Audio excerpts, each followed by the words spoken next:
Well, hi everyone. Happy Friday. Nancy from the YarnyBookkeeper here. And hey, you know, with tax time just around the corner, I'm seeing folks asking a whole lot of questions about inventory.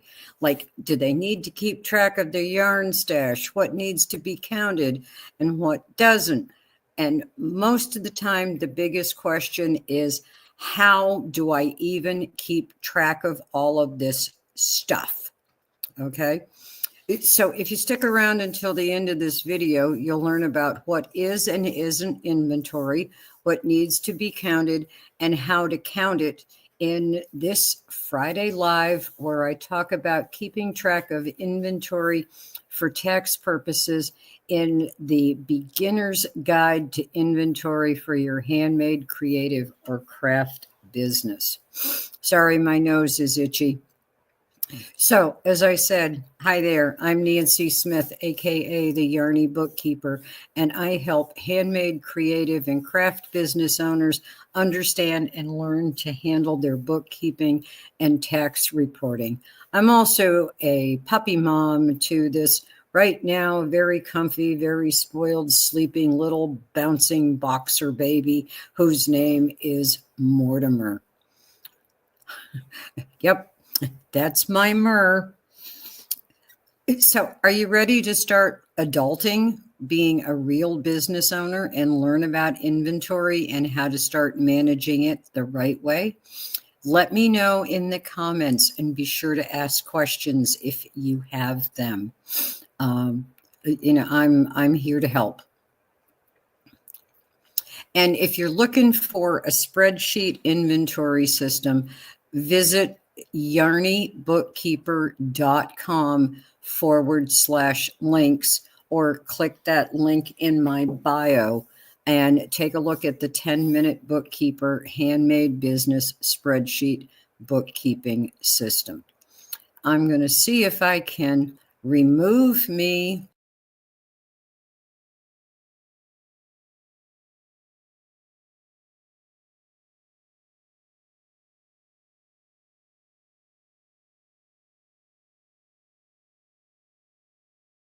Says I have to leave that up, otherwise it's going to mute my audio. Okay, sorry.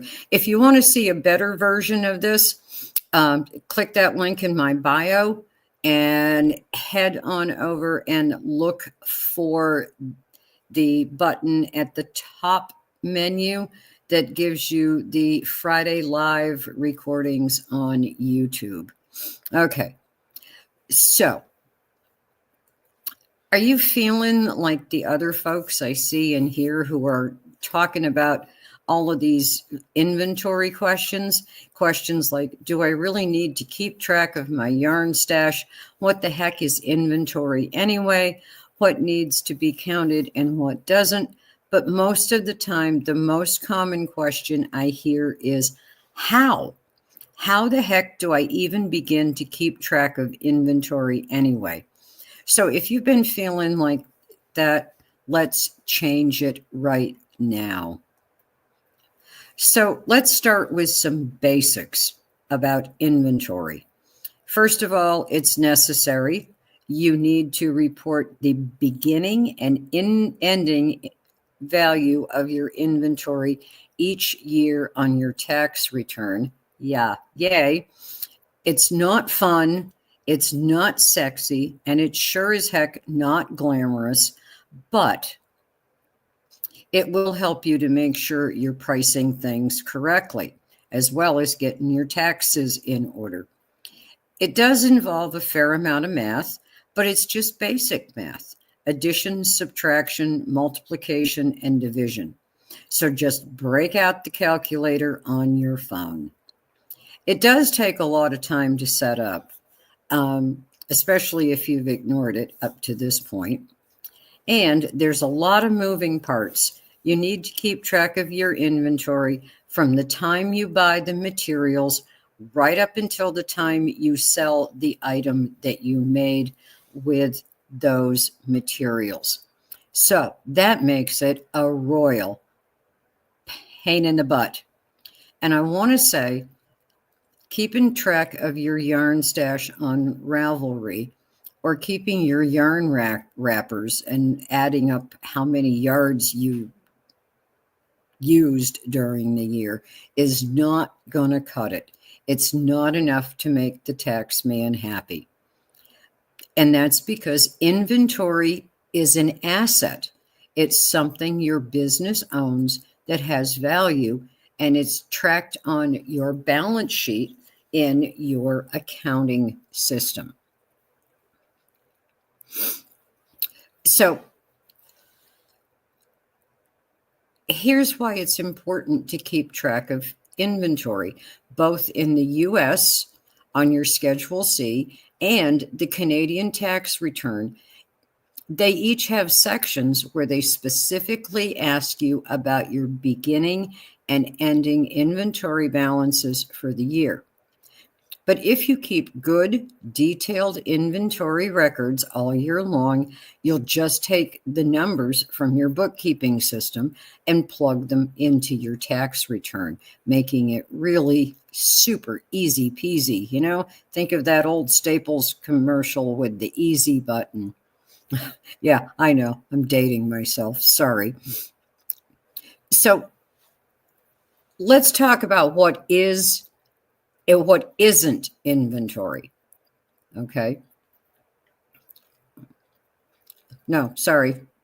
What is inventory? So just about everybody watching will have two types of inventory. You'll have a materials inventory and finished items inventory. And you'll need to keep a detailed list for each type of inventory for your tax return, and then you'll just combine the totals. All right. So for materials, you need to keep a detailed list of the cost, or what you paid, for each skein of yarn, each pair of safety eyes, every yard of fabric, or the really high quality beads and gems if you're a jeweler. For finished items, you need to keep track of what it cost in materials for each amigurumi, shawl, tote bag, or set of earrings that you make. And keeping track of what it costs you to make each item that you have for sale helps you to make sure you're pricing that item correctly for a profit. All right. And profit is something that every business owner needs to have. So now let's talk about what isn't inventory. Inventory isn't your office supplies, the paper, the pens, the staplers, the staples, etc. The tools that you buy to make your finished items are not inventory. So you don't need to keep track of knitting needles, crochet hooks, glue guns, pliers, etc. All right, that's not inventory. Your shipping supplies, they're not inventory either. And any supplies that you use that are really hard to track, like glue, thread, double-sided sticky tape, stuff like that, that's not inventory either. These types of things are assigned to the appropriate expense or cost of goods sold immediately when you buy them. So here's why inventory is a royal PIA. You have to keep track of the cost of your materials, the yarn, from the moment you buy it, when you use it in a finished item, and you have to keep track of that cost right up until the time you sell the item that you made. And that's because you can't deduct the cost to make the finished item until you sell it. And if you don't know what it costs to make something, how do you know if you made a profit on that item or not? Yeah, I know. It's crazy. So inventory has a lot of moving parts. Here's the lifespan of a single skein of yarn that you bought for, let's say, $5. So you spend the $5 and it goes into your materials inventory. Say it sits there for a while. Finally, you take it out of inventory to make a scarf with it. Now you need to keep track of that WIP, the scarf. You finish the scarf. You decide you use $4.68 worth of yarn. The scarf goes into finished items inventory with a value of $4.68, and you still have 32 cents worth of yarn left in inventory, in your materials inventory. So now that the scarf sits on your shelf till you sell it, say months later for $35, you record the sale of the scarf at $35, and the $4.68 that it cost you will finally hit your cost of goods sold materials account on your profit and loss report. Remember, you can't expense the cost of the materials you buy until you sell the thing you made with it. So that brings us to the how do you keep track of materials inventory? Well, to be honest, I think software like Zoho Books and Zoho Inventory does a much better job, but there's a learning curve. That's not to say you can't track your materials inventory using spreadsheets. Here's an image of the materials inventory spreadsheet I created that's part of the whole 10-minute bookkeeper handmade business spreadsheet bookkeeping system. All you have to do is plug in what you bought, when you bought it, how much you bought, and what you paid for it, and the spreadsheet does all the rest of the math for you. And when you take something out of inventory to make an item, well, you plug in what you used, how much you used, and then the spreadsheet does the rest. Plus, it gives you those all-important numbers you need for your tax return. Beginning inventory, how much inventory you purchased, how much inventory you used, and what you took for personal use, and then finally, the ending inventory balance. So keeping track of finished items inventory works pretty much the same way. When you finish an item, you plug in what you made, the color, size, how many you made, and what it cost you to make it, and then what you plan to sell it for, and the spreadsheet does the rest. When you sell that item, you remove it from inventory, and the spreadsheet does the rest, giving you the cost of goods sold and income amounts ready to plug into your bookkeeping system. Plus, it gives you those all-important numbers for your tax return. Beginning inventory, amounts you can deduct for theft or damage, say at a craft fair, what you took out for personal use, and then finally, the ending inventory amount. If you're not keeping track of your inventory or what it cost you to make an item, the next thing you really need to ask yourself is, did I really charge enough for that scarf to make a product or a profit? So let's go back and look at our scarf example with the total cost of yarn, $5 when you bought it, the $4.68 that you actually used. How many hours did it take you to make it? What's your fair hourly wage? What's your overhead and profit? The amount of money you need to pay your business expenses yourself and set aside money for future use. When you add up all those things, that should be your sell price or darned close to it. When you don't account for your time, a fair wage to pay yourself, and take overhead and profit into consideration and just guess at a sell price, you don't really know if you've made that profit or not.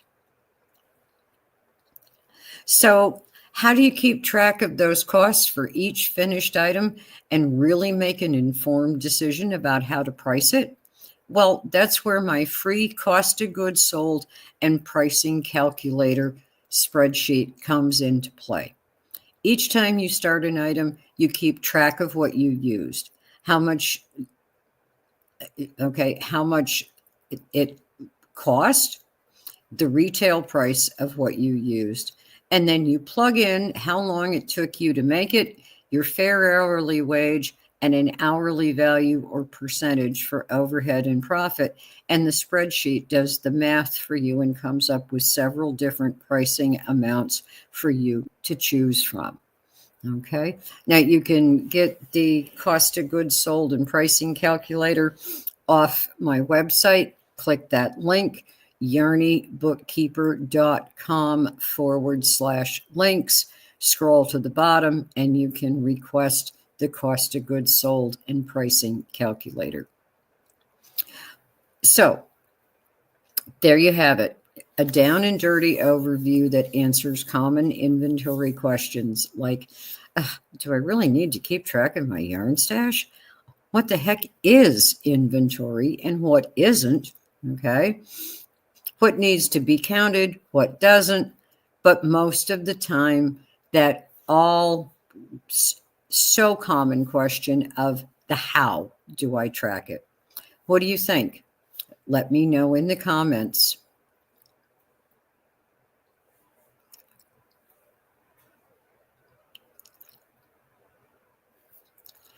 And if you need or want more help, visit my bio, that link in my bio, and check out the 10-Minute Bookkeeper handmade business spreadsheet bookkeeping system, which includes the materials and finished inventory item or inventory spreadsheets shown in this video, as well as the project cost of goods sold calculator.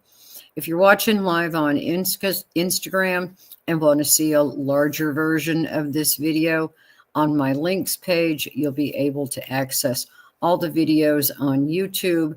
Look for the Friday Lives video library on YouTube button.